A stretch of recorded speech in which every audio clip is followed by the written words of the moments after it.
खल्लुम इदं ब्रह्म द्वितीयो नास्ति। इस संपूर्ण विश्व में जड़ और चेतन, देवता और मनुष्य,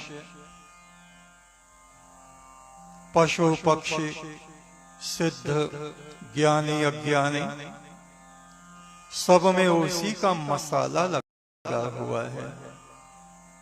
सबके अंतरात्मा में वो ही झिलमिल करता है। तो मनुष्य को अधर्म करने से, कोई भी अनुचित कार्य करने से वो रोकता क्यों नहीं? त्रिगुणात्मक सृष्टि है। मनुष्य के मन में कभी धर्म आता है,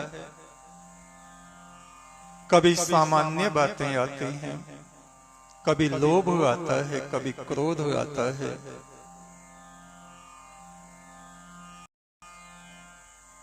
परमेश्वर ने मनुष्य की सृष्टि की तो उसे ज्ञान और अज्ञान में अंतर करने की भी सामर्थ्य और शक्ति दी। लोभ के कारण लुभायमान रहता है धन पर, व्यक्तियों पर, वस्तुओं पर। उसके कारण से वो पाप करता है।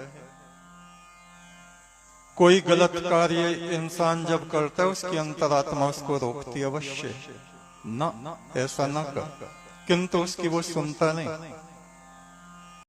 वो उसकी आवाज को सुनता तो है, अंतरात्मा से बोलता है परमात्मा, ठहर जा, ये पाप कर्म है, ना कर।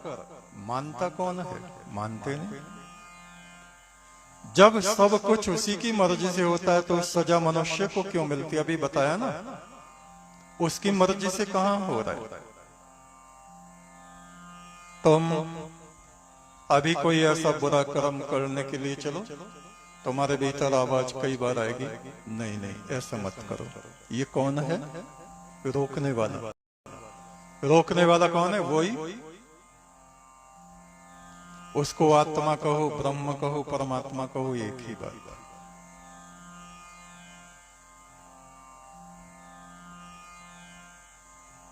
पत्ता तक हिलता नहीं उसकी रजा बगैर, फिर बंदा गुनहगार है, मालूम नहीं क्यों? क्योंकि पत्तों को भी वही हिला रहा है और मनुष्यों को भी वही हिला रहा है, लेकिन मनुष्य उसके धर्म वचन को मानते नहीं, इसलिए गुनहगार बनते हैं।